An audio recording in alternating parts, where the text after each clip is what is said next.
Hi welcome to doctor BR Ambedkar followers and online academy. So మన channel ద్వారా ప్రతి ఒక్కరికి ఇండియన్ పాలిటీ సబ్జెక్ట్ని ఫ్రీగా అందిస్తున్నామండి. So please subscribe our channel and forward to your friends. Okay, so ఈరోజు మన టాపిక్ వచ్చేసి ప్రాథమిక హక్కులండి. ఓకే, ప్రాథమిక హక్కులు.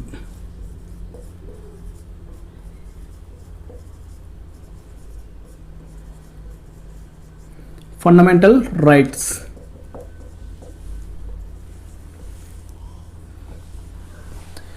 ఆల్రెడీ ప్రీవియస్ క్లాస్లో అసలు ప్రాథమిక హక్కులు అంటే ఎన్ని ఉంటాయి, సో ఏ ఆర్టికల్స్ నుంచి ఉంటాయి, ఏ భాగం నుంచి ఉంటాయనో క్లియర్గా దాని యొక్క బ్యాక్గ్రౌండ్ మనం ప్రీవియస్ క్లాస్లో ఎక్స్ప్లెయిన్ చేసామండి.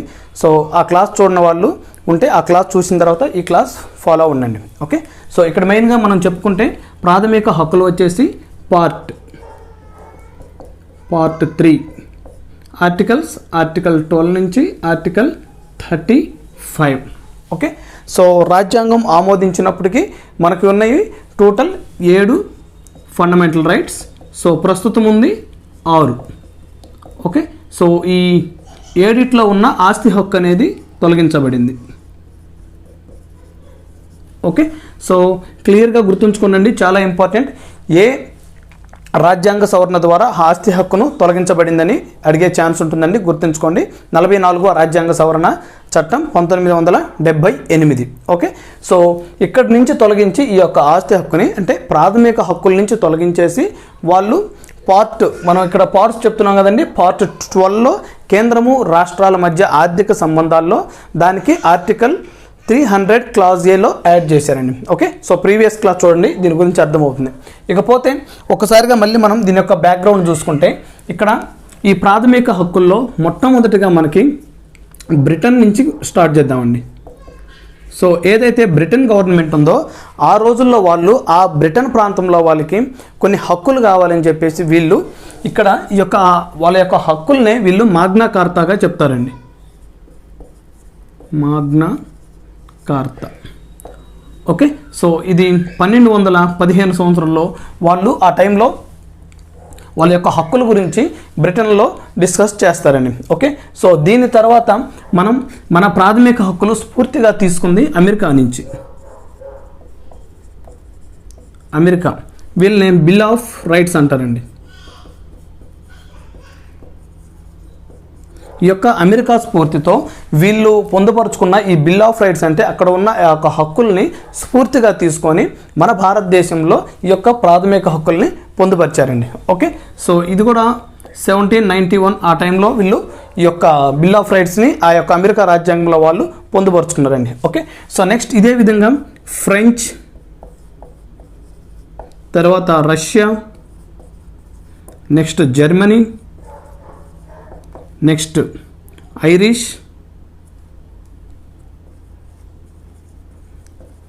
అంటే ఐర్లాండ్ అండి. ఓకే, సో నెక్స్ట్ ఇట్లా ఎన్నో దేశాల నుంచి వీళ్ళు కొన్ని పాయింట్స్ తీసుకొని వాటిని మన భారతదేశానికి అనుగుణంగా మన ప్రజలకు అనుగుణంగా ప్రాథమిక హక్కుల్ని పొందుపరిచారండి. ఆ ప్రాథమిక హక్కులు వచ్చేసి మనకి ఆర్టికల్ 12 నుంచి ఆర్టికల్ 35 వరకు మనం డిస్కస్ చేస్తాం. ఇకపోతే ఇక్కడ ముఖ్యంగా చెప్పుకోవాల్సింది మన భారతదేశంలో మొట్టమొదటిసారిగా హక్కుల గురించి మాట్లాడిన వ్యక్తి గురించి మనం డిస్కస్ చేయాలండి. సో భారతదేశంలో మొదటిసారిగా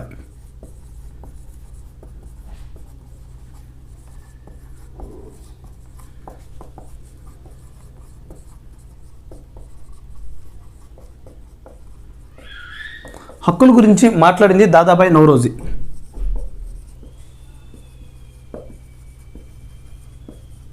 ఓకే, సో గుర్తుంచుకోండి, మన భారతదేశంలో ఈ యొక్క హక్కుల గురించి మొట్టమొదటిగా డిస్కస్ చేసింది మా భారత ప్రజలకు ఈ యొక్క హక్కులు కావాలనేది దాదాబాయి నౌరోజీ. సో తర్వాత 1895లో స్వరాజ్ బిల్, ఈ యొక్క భారత ప్రజలకి హక్కులు అనేవి కావాలని చెప్పేసి ఒక బిల్లు రూపంలో అంటే ఈ యొక్క శాసనసభలో ఒక బిల్లు రూపంలో 1895లో స్వరాజ్ బిల్ అని పేరుతోటి భారత ప్రజలకు హక్కులు కావాలి అని డిమాండ్ చేసిన వాళ్ళు బాలగంగాధర్ తిలక్. ఓకే, గుర్తుంచుకోండి, 1895లో స్వరాజ్ బిల్లుని శాసనసభలో ప్రవేశపెట్టింది బాలగంగాధర్ తిలక్. అదేవిధంగా ఇక్కడ మనం ఏదైతే ఐరిష్ అని చెప్తున్నామో ఈ ఐరిష్లో జరిగిన హోమ్ రూల్ ఉద్యమం. Okay, so already home rule ఉద్యమం గురించి నేను ప్రీవియస్ క్లాస్లో చెప్పానండి. కొన్ని మెయిన్ పాయింట్స్ చూడండి, అక్కడ మీకు అర్థమవుతుంది.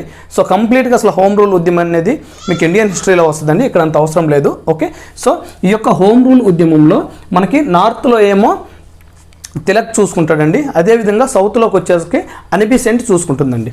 ఓకే, సో ఈ యొక్క అనిబిసెంట్ అనే వ్యక్తి, ఈమె వాస్తవానికి ఐరిష్ దేశానికి సంబంధించిన వ్యక్తి అండి, అనిబిసెంట్. బట్ కాకపోతే ఈమె మన భారతదేశంలో జరిగిన, అది కూడా సౌత్ ఇండియాలో జరిగిన ఏదైతే హోమ్ రూల్ ఉద్యమం ఉందో దాంట్లో కీలక పాత్ర పోషించింది అనిబిసెంట్ అండి. ఓకే, సో సౌత్ భారతదేశం మొత్తం కూడా ఈమె హోమ్ రూల్ ఉద్యమాన్ని వ్యాప్తి చేసిందండి. ఓకే, సో అదేవిధంగా ఈమె మదనపల్లిలో ఒక కాలేజీని కట్టించడం కానీ, ఈమె యొక్క అనుచరులు మద్రాసులో అరెస్ట్ అవటం కానీ మంచి నేమ్ ఉన్న వ్యక్తి అండి, గుర్తుంచుకోండి. అనిబిసెంట్ గురించి ఎక్కడ వచ్చినా కూడా మీరు ఈమెకు సంబంధించిన అన్ని వివరాలు కూడా తెలుసుకోవడం మంచిదండి. ఓకే, సో జార్జియా రెండెల్ అనే ఒక అనుచరుడు కూడా ఉంటారండి. ఓకే, సో వాళ్ళ గురించి తెలుసుకోండి, మీకు మోడర్న్ హిస్టరీలో చాలా ఇంపార్టెంట్ అండి. ఇక్కడ ఈమె గురించి మనకేం కావాలంటే, ఈమె ఐరిష్ అంటే ఐర్లాండ్ దేశంలో ఏ విధంగా అయితే అక్కడ ప్రజలకి 1937లో అండి, 1937 ఆ టైంలో ఇక్కడ ఐరిష్ ప్రజలకు ఏ విధంగా అయితే వాళ్ళ యొక్క హక్కులు పొందారో, అదేవిధంగా భారతదేశంలో కూడా ఇక్కడ నివసిస్తున్న ప్రజలకి హక్కులు కావాలని డిమాండ్ చేసిన ఆమె అనిబిసెంట్ అండి. ఓకే, సో ఈమెను కూడా గుర్తుంచుకోండి. కామన్వెల్త్ ఆఫ్ ఇండియా అని చెప్పేసి ఆమె కూడా ఒక బిల్లుని ప్రవేశపెట్టిందండి. Okay, commonwealth of India. Next ఇకపోతే తేజ్ బహదూర్ సఫ్రు, తేజ్ బహదూర్ సఫ్రు, ఇతను హక్కుల్ని రెండు రకాలుగా ఉండాలని చెప్పి ఇతను సూచించాడండి. ఒకటి ఏంటంటే, మొదటి హక్కు ఏమో హక్కులు రెండు రకాలుగా ఇతను సూచించాడు. న్యాయ సమీక్ష కోరే కొన్ని హక్కులు, అదేవిధంగా న్యాయ సమీక్ష లేని హక్కులండి. న్యాయ సమీక్ష కోరే హక్కులు. సెకండ్ వన్ వచ్చేసి న్యాయ సమీక్ష లేని హక్కులు. ఓకే, సో ఇతను రెండు రకాలుగా సూచించాడు. అది కూడా ఎగ్జాంపుల్ ఎలా అంటేనండి, ఇప్పుడు ఏవైతే మనం ఫండమెంటల్ రైట్స్ అని చెప్తున్నామో, ఈ ఫండమెంటల్ రైట్స్ కానీ ఏమన్నా అంతరాయం జరిగితే మనము వాటిని న్యాయ వ్యవస్థలో వాటిని న్యాయ సమీక్షను కోరొచ్చండి. ఓకే, సో ఇతని ఉద్దేశంలో న్యాయ సమీక్ష కోరే హక్కులు అంటే ఈ ఫండమెంటల్ రైట్స్ అండి. ఓకే, సో అదేవిధంగా న్యాయ సమీక్ష లేని హక్కులు అంటే మనకి తర్వాత వస్తాయండి, ఆదేశిక సూత్రాలని, వాటి గురించి కూడా మనం డిస్కస్ చేద్దాం ఏంటనేది. ఓకే, సో ఇక్కడ వరకు మనకి తేజ్ బహదూర్ సఫ్రు ఈ యొక్క ప్రాథమిక హక్కుల గురించి డిస్కస్ చేసింది. రెండు రకాలుగా చెప్పాడు. ఒకటి న్యాయ సమీక్ష కోరే హక్కులు, న్యాయ సమీక్ష లేని హక్కులు. ఇక్కడ న్యాయ సమీక్ష లేని హక్కులు అంటే కొన్ని సందర్భాల్లో ఒకరు ఇద్దరు అనే వ్యక్తుల గురించి చూసుకోకుండా ఓవరాల్గా ఆ ప్రాంతంలో ప్రజల గురించి ఏదన్నా మంచి చేయాలని ప్రభుత్వం ముందుకు వచ్చినప్పుడు ఖచ్చితంగా ఆ టైంలో ఏదో ఒకరి నుంచి ఒక 10 మంది లోపల ఉన్న వ్యక్తులకి అన్యాయం అనేది జరుగుతుందండి. బట్ ప్రభుత్వము జనాలకి మంచి చేయాలన్న అటువంటి విషయంలో ఖచ్చితంగా ఆ నలుగురికి అన్యాయం జరిగినా కూడా వీళ్ళు ఆ యొక్క మిగతా ప్రజలను దృష్టిలో పెట్టుకొని దాన్ని ఖచ్చితంగా ఫాలో అవ్వాల్సిందండి. ఎగ్జాంపుల్గా చూసుకుంటే అండి, మీకు ఇది చూద్దామండి. న్యాయ సమీక్ష లేని హక్కులు అంటే దీని గురించి మనం మాట్లాడుకుంటే ఎగ్జాంపుల్, ఇది ఒక మెయిన్ రోడ్ అనుకోండి అండి. ఇక్కడ కొన్ని ఇల్లులు ఉన్నాయి.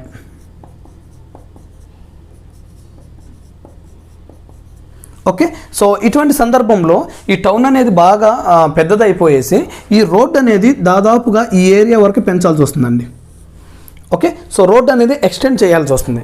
ఆ టైంలో ఎవరైతే ఈ 1, 2, 3, 4 ఈ హౌసెస్ ఉన్నాయో, అదేవిధంగా ఈ కింద ఉన్న ఈ 4, ఈ 8 హౌసెస్కి ఖచ్చితంగా అన్యాయం అనేది జరుగుతుందండి. ఓకే, సో అటువంటి సందర్భంలో ఇది ప్రజల మంచి కోసం కోరి చేస్తున్నారు కాబట్టి దీని మీద వీళ్ళు ఒకవేళ కోర్టుకు వెళ్ళినా కూడా అక్కడ ప్రజలందరినీ మంచిని దృష్టిలో పెట్టుకొని వీళ్ళకి తీర్పు అనేది ఎలా ఉంటుందనేది ఇక్కడ మనం న్యాయ సమీక్ష లేని హక్కుల్లో డిస్కస్ చేస్తామండి.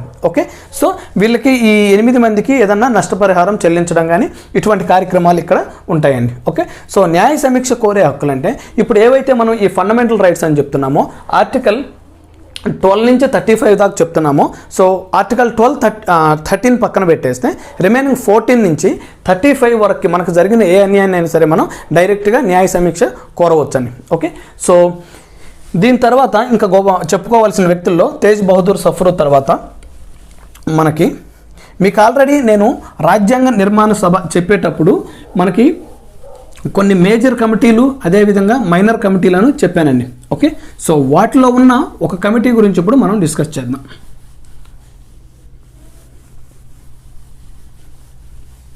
రాజ్యాంగ నిర్మాణ సభలో మీకు ప్రాథమిక హక్కుల సబ్ కమిటీ అని చెప్పానండి. ప్రాథమిక హక్కుల సబ్ కమిటీ, దీనికి చైర్మన్గా వ్యవహరించిన వారండి జేపీ కృపాలాని. జేబీ కదండి, JP.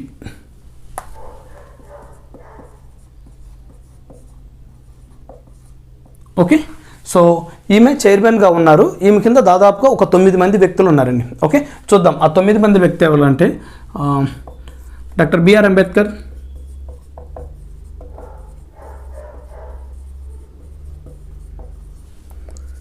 And K M Munshi, K T Shah,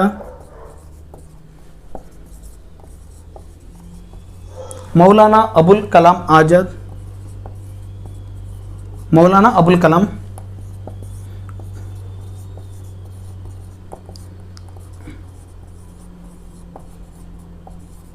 Krishnaswamy Iyer. మీరు ఒకసారి గుర్తుంచుకోనండి, ఈ యొక్క ప్రాథమిక హక్కుల సబ్ కమిటీలో ఎవరైతే మనం ఇక్కడ డాక్టర్ బిఆర్ అంబేద్కర్ అని చెప్తున్నామో ఈయన ముసాయిదీ కమిటీకి చైర్మన్ అండి. Okay, so doctor BR Ambedkar ముసాయిదా కమిటీకి చైర్మన్, బట్ కాకపోతే ఇక్కడ ప్రాథమిక హక్కుల సబ్ కమిటీకి చైర్మన్ వచ్చేసి జేపీ కృపాలాని. ఈ యొక్క కమిటీలో ఇతను ఒక మెంబర్గా ఉన్నాడండి. ఓకే, సో అదేవిధంగా కేఎం మున్షి కూడా మనకి ముసాయిదా కమిటీలో వస్తారు. అదేవిధంగా ఇక్కడ కృష్ణస్వామి అయ్యర్, మీకు బాగా గుర్తుండాలంటే అల్లాడి కృష్ణస్వామి అయ్యర్, అల్లాడి కృష్ణస్వామి అయ్యర్. ఓకే, సో అదేవిధంగా 6 MR Masani, 7 Harnaam Singh,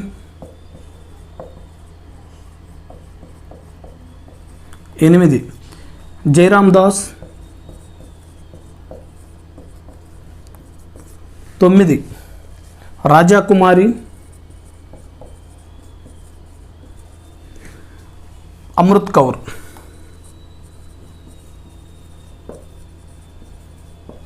okay, so ఏదైతే మనకి ఇక్కడ ప్రాథమిక హక్కుల సబ్ కమిటీ ఉందో ఆ కమిటీకి చైర్మన్ వచ్చేసి జేపీ కృపాలాని.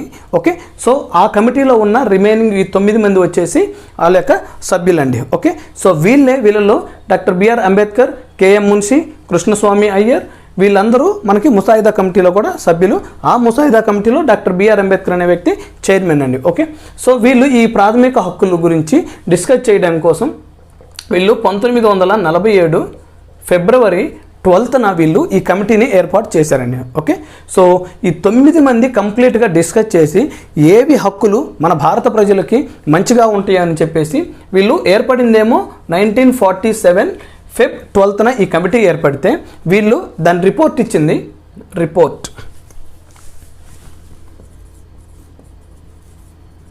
రిపోర్ట్ ఇచ్చింది 1947 ఫెబ్ 16 అండి. డేట్లు గుర్తుంచుకోండి, ఇంపార్టెంట్. ఒక 4 డేస్ తర్వాత వీళ్ళు ఆ యొక్క డేటాను మొత్తం రెడీ చేసేసి ఎవరికి సబ్మిట్ చేశారండి? సర్దార్ వల్లభాయ్ పటేల్. ఓకే, సో ఈ యొక్క ఉన్న మీకు మేజర్ కమిటీస్లో ఈ కమిటీ వస్తుందండి, గుర్తుంచుకోండి. సో అక్కడ మీకు ఈ 9 మందిలో ఎవరైనా సరే ఎగ్జామ్లో ఎలా ఇస్తారంటే ఒకవేళ ప్రాథమిక హక్కుల సబ్ కమిటీలో ఏవైనా ఒక 4 పేర్లు ఇచ్చేసి వాళ్ళల్లో ఈ 4లో లేని పేరు ఒకటి ఇచ్చేసి ఇది మౌలానా అబుల్ కలాం అండి. ఓకే, సో క్లియర్గా రాసుకోండి. సో ఈ 9 మందిని కూడా మీరు గుర్తుంచి పెట్టుకోండి. అదేవిధంగా మనకి ఈ కమిటీ ఏర్పాటు అయింది 1947 ఫిబ్రవరి 12th, రిపోర్ట్ ఇచ్చింది 1947 ఫిబ్రవరి 16. ఓకే, సో ఇది ఒక రకంగా చెప్పుకుంటే మీకు ప్రాథమిక హక్కుల్లో దాని యొక్క హిస్టరీ అండి. ఓకే, సో మ్యాక్సిమం ఇంతకు దాటి బయటకు వెళ్ళే ఛాన్స్ అయితే ఉండదండి. Okay, right. ఇకపోతే ఇక మెయిన్ టాపిక్ వద్దామండి.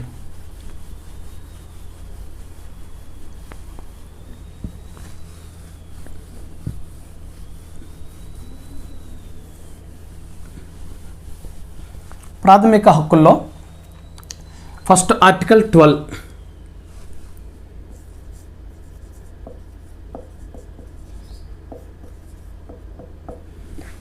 రాజ్యం నిర్వచనం.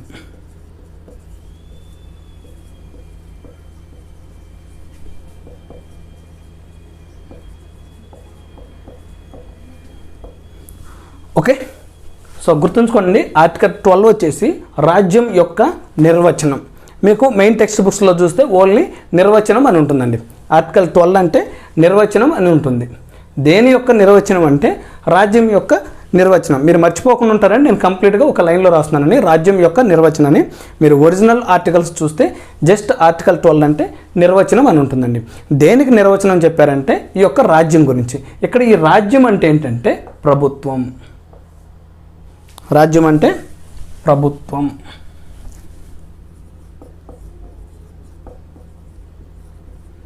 ఓకే, సో మీరు ఈ రోజుల్లో కానీ అబ్జర్వ్ చేస్తే వాస్తవానికి చాలా వరకు ఏవి గవర్నమెంట్ కంపెనీస్, ఏవి ప్రైవేట్ కంపెనీస్ కూడా మనకు అర్థం కావండి. ఓకే, సో అటువంటి విషయాల కోసం ఏవి ఎగ్జాక్ట్లీ ప్రభుత్వము, ఏవి ప్రైవేట్ అనేది మనకి ఈ యొక్క టాపిక్లో అర్థమవుతుందండి. ఓకే, సో గుర్తుంచుకోండి, ఆర్టికల్ 12 అంటే రాజ్యం యొక్క నిర్వచనం.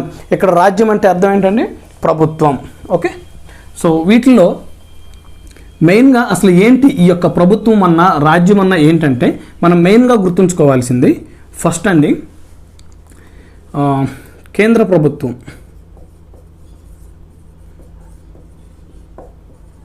కేంద్ర ప్రభుత్వం, పార్లమెంట్.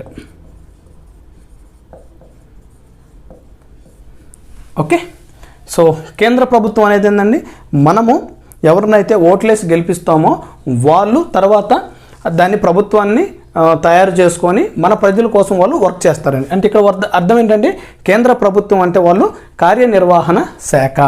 ఎగ్జాంపుల్ చెప్పుకోవాలంటే కార్యనిర్వహణ శాఖ. నెక్స్ట్ ఇక్కడ పార్లమెంట్ అంటే అర్థం ఏంటండి, మనం ఏదైతే మనకు ఇప్పుడు చట్టాలు చేస్తారో ప్రజల మంచి కోసం దాన్ని శాసనశాఖ అంటారు. ఓకే, సో ఇక్కడ పార్లమెంట్ అంటే శాసనశాఖ.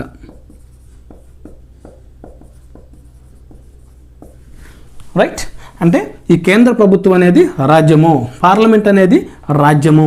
ఈ పార్లమెంట్ అంటే ఏంటంటే మనకున్న పార్లమెంట్ అంటే ఎవరెవరు వస్తారండి? రాష్ట్రపతి, లోక్సభ, అదేవిధంగా రాజ్యసభ. ఇవన్నీ కూడా ప్రభుత్వానికి సంబంధించిన సంస్థలే అర్థం. నెక్స్ట్ ఇకపోతే రాష్ట్రం. రాష్ట్రంలోకి వస్తే రాష్ట్ర ప్రభుత్వం.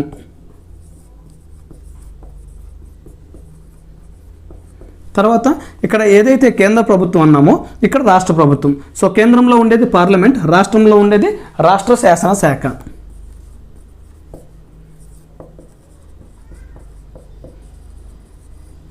సో దీనికి ఎగ్జాంపుల్ ఏంటండి, రాష్ట్ర ప్రభుత్వం అంటే రాష్ట్ర కార్యనిర్వహణ శాఖ. అదేవిధంగా రాష్ట్ర శాసన శాఖ అంటే రాష్ట్రంలో ఉన్న మనకుండే అసెంబ్లీ అండి. Okay, same as it is, మీరు అది మంచిగా గుర్తుంచుకోండి. ఓకే, సో నేను అన్ని రాయట్లేదండి. సో ఇక్కడ రాష్ట్ర ప్రభుత్వం అంటే రాష్ట్ర కార్యనిర్వహణ శాఖ, రాష్ట్ర శాసన శాఖ అంటే రాష్ట్రంలో ఉన్న అసెంబ్లీ అని. అదేవిధంగా ఇంకోటి పోతే స్థానిక సంస్థలు. స్థానిక సంస్థలు. ఇక్కడ స్థానిక సంస్థలు అంటే ఏంటంటే మనం ఏవైతే పంచాయతీలు అని చెప్తామో, మున్సిపాలిటీలు అని చెప్తామో, ఏవైతే జిల్లా కోర్ట్స్ కానీ ఇవన్నీ కూడా దీని కింద వస్తాయండి. సో స్థానిక సంస్థలో పంచాయతీలు, మున్సిపాలిటీలు, అదేవిధంగా ట్రస్ట్లు. ఓకే, సో ఈ విధంగా జిల్లా బోర్డులు, ఇంకా చెప్పుకుంటే ట్రస్ట్,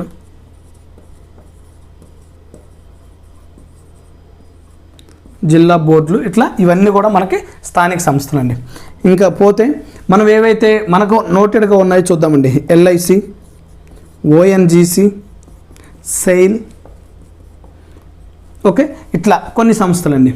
ఇవన్నీ కూడా ప్రభుత్వానికి సంబంధించిన సంస్థలు. అంటే ఇవన్నీ కూడా రాజ్యం. రాజ్యం అంటే అర్థం ఏంటండి? ప్రభుత్వం. ఓకే, సో ఆర్టికల్ 12 చాలా ఈజీగా ఉంటుందండి. ఇక్కడ పెద్దగా ఇబ్బంది పడేది ఏముండదు. కరెక్ట్గా గుర్తుంచుకుంటే చూడండి, ఆర్టికల్ 12 అనేది నిర్వచనం. దేనికి నిర్వచనాన్ని చెప్తుందంటే రాజ్యం యొక్క నిర్వచనాన్ని చెప్తుంది. ఇక్కడ రాజ్యం అంటే ప్రభుత్వం. సో ప్రభుత్వ సంస్థలు ఏవి అనేది మనకి ఇక్కడ క్లియర్గా చూసుకుంటే కేంద్ర ప్రభుత్వం, పార్లమెంట్, రాష్ట్ర ప్రభుత్వం, రాష్ట్ర శాసనశాఖ, స్థానిక సంస్థలు, అదేవిధంగా కొన్ని గవర్నమెంట్ మూలధనం కలిగి ఉన్న ఇటువంటి కంపెనీలండి. ఓకే, సో వీటి మీద ఉన్న కేసులు ఏందో ఇప్పుడు చూద్దాం. కొన్ని కేసుల గురించి మనం మాట్లాడదామండి. అసలు ఏ విధంగా వీళ్ళు రాజ్యం అని చెప్తున్నారో దానికి అసలు రాజ్యం యొక్క అర్థం ఏంటో చూద్దాం ఇప్పుడు.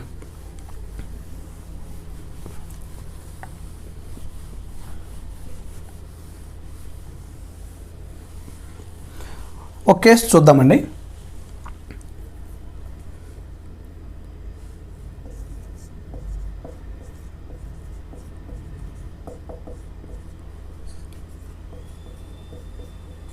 అజయ్ హాసియా వర్సెస్ ఖలీద్ ముజీబ్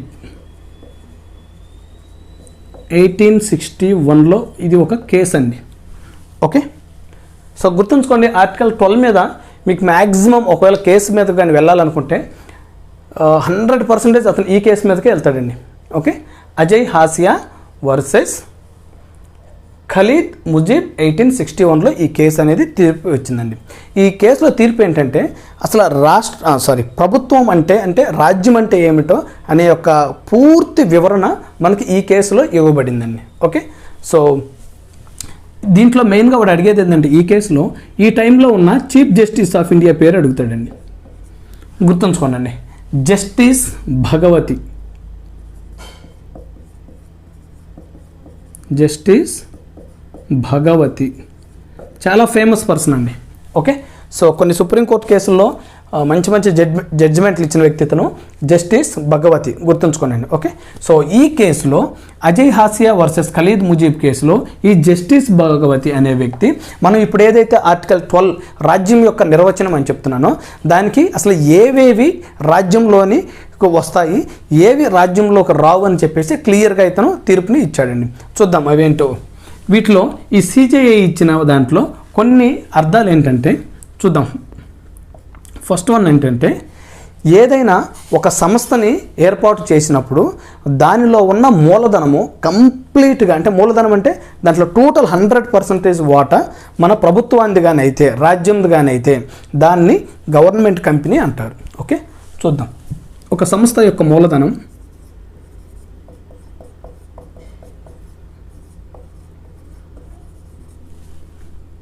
సంస్థ యొక్క మూలధనం పూర్తి వాటాను రాజ్యం కలిగి ఉంటే,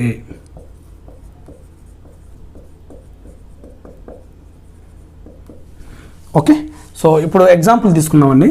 ఎల్ఐసి కంపెనీ ఉందండి.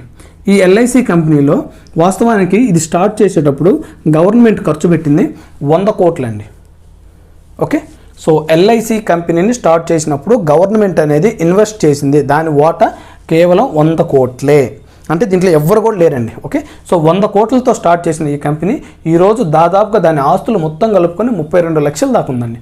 32 లక్షల కోట్లు. ఓకే, సో ఈ విధంగా ఏదైతే టోటల్ వాటాని కలిగి ఉంటుందో అటువంటి కంపెనీలు మొత్తం కూడా రాజ్యం కిందకు వస్తాయి. ఇక్కడ రాజ్యం అంటే ఏంటండి, ప్రభుత్వం కిందకి వస్తాయి. ఓకే, సో ప్రజెంట్ ఇప్పుడు దీని మీద ఇష్యూ నడుస్తుందని ఎల్ఐసిని, దీన్ని కూడా యొక్క ప్రభుత్వం యొక్క వాటాను తగ్గించుకొని ప్రైవేట్ పరం చేయాలని చూస్తున్నారు. ఇది కరెంట్ అప్డేట్స్లో చూద్దాం.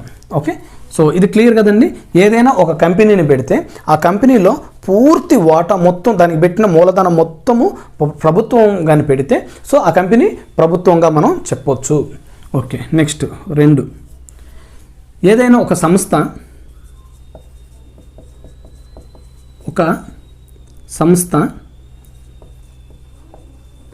యొక్క పనులు,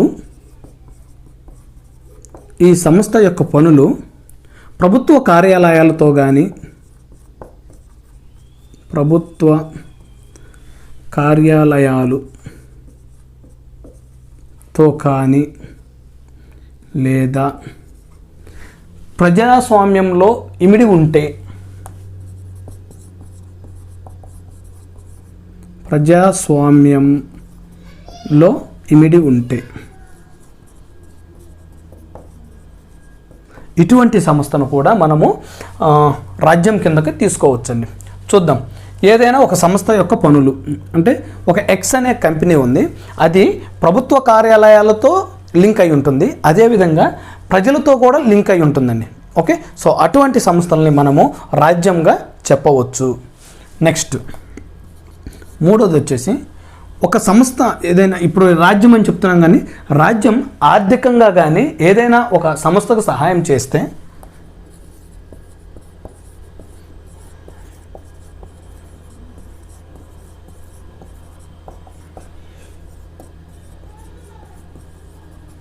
రాజ్యం యొక్క ఆర్థిక సహాయంతో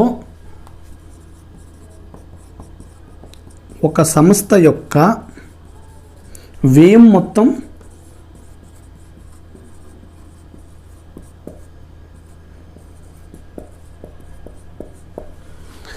సో గుర్తుంచుకోనండి, రాజ్యం యొక్క ఆర్థిక సహాయంతో అంటే ప్రభుత్వం అనేది కొంత నిధులు కేటాయించి ఆ సంస్థ యొక్క వ్యయం అంటే అక్కడున్న ఎంప్లాయీస్ కానీ అక్కడున్న కన్స్ట్రక్షన్ కానీ దానికి అయ్యే ఖర్చు మొత్తం కూడా రాజ్యం భరిస్తే ఆ సంస్థ కూడా మనము ప్రభుత్వానిదే అని ఈ కేసులో తెలుస్తుందండి.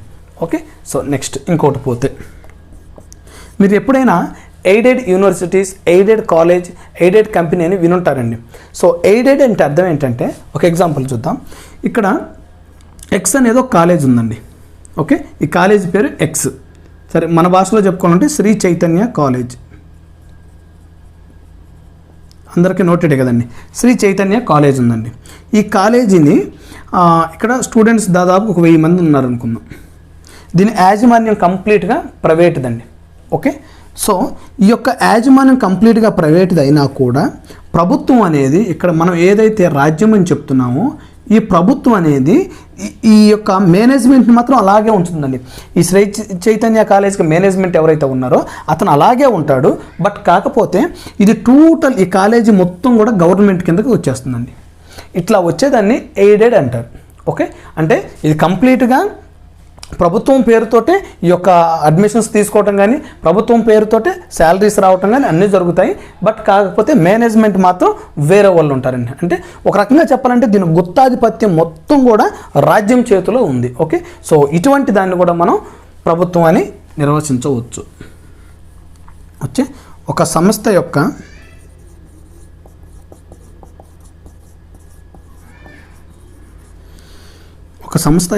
గుత్తాధిపత్యం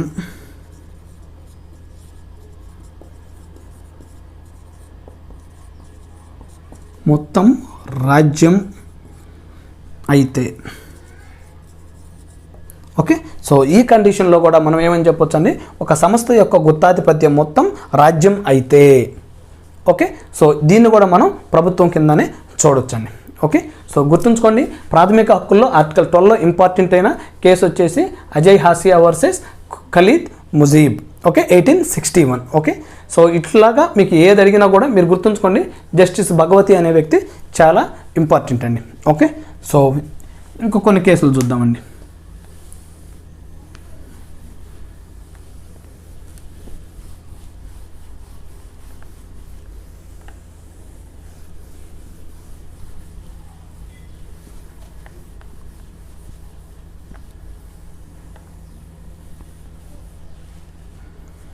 సుఖ్దేవ్ సింగ్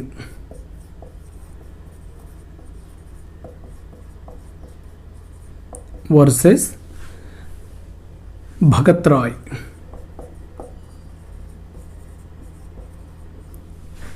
ఇది వచ్చేసి 1975లో జరిగిందండి. 5 అండి ఇది. 1975లో సుఖ్దేవ్ సింగ్ వర్సెస్ భగత్ రాయ్. ఈ కేసులో వీళ్ళు చెప్పిన తీర్పు ఏంటంటే, ఏవైతే మనం ఇప్పుడు చెప్తున్నామో ఎల్ఐసి కానీ, అదేవిధంగా ఓఎన్జీసీ కానీ, అదేవిధంగా ఫుడ్ కార్పొరేషన్ ఆఫ్ ఇండియా కానీ,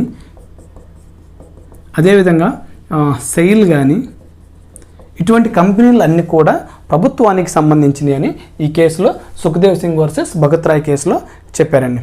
ఓకే, సో ఇంకొకటి చూసుకుంటే స్టేట్ ఆఫ్ రాజస్థాన్ విద్యుత్ బోర్డ్, ఇట్లా కొన్ని కేసులు ఉన్నాయండి. ఓకే, సో అది ఎగ్జాక్ట్లీ నాకు గుర్తురాట్లేదు. 1967లో ఒక కేసు ఉందండి. ఓకే, అది విద్యుత్ బోర్డు మీద, స్టేట్ ఆఫ్ రాజస్థాన్ వర్సెస్ విద్యుత్ బోర్డు మీద. అక్కడ కూడా ఈ కేసులో వీళ్ళు స్టేట్ ఆఫ్ బోర్డు, విద్యుత్ బోర్డు అనేది ప్రభుత్వానికి సంబంధించిందని చెప్పి ఈ కేసులో చెప్పారండి. ఓకే, రాజస్థాన్ విద్యుత్ board versus state of. Okay, 1967.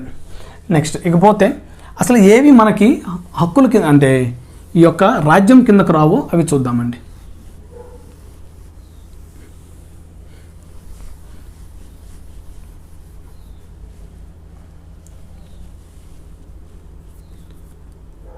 రాజ్యం పరిధిలోనికి రానివి.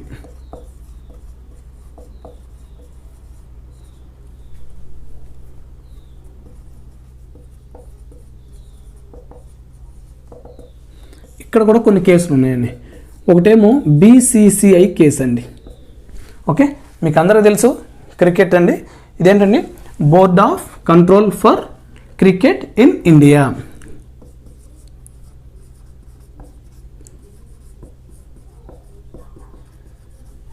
Board of control for cricket in India.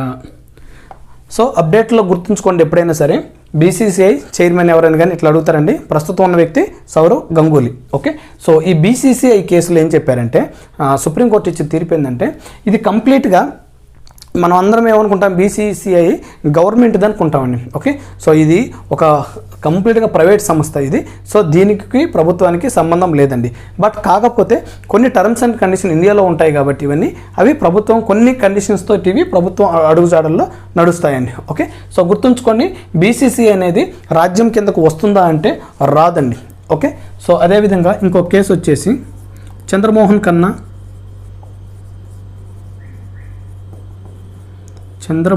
కన్నా వర్సెస్ NCERT.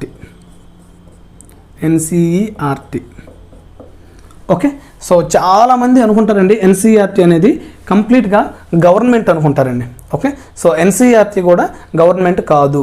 ఓకే, సో ఇది గవర్నమెంట్ కనుసంధంలో నడుస్తుంది కానీ బట్ కంప్లీట్గా గవర్నమెంట్ కాదు. ఓకే, సో దీంట్లో పూర్తి వాటా గవర్నమెంట్ది లేదు. ఓకే, ఈ కేసు గుర్తుంచుకోండి, చంద్రమోహన్ కన్నా వర్సెస్ NCERT. అదేవిధంగా ఇంకోటి చూసుకుంటే మనం ఏపీ కోఆపరేటివ్ సొసైటీ ఇన్ ఉంటామండి.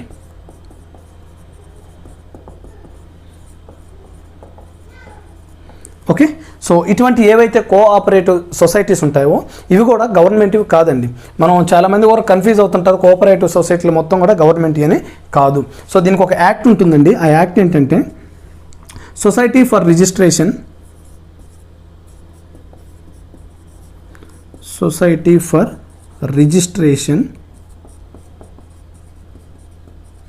యాక్ట్ 1860.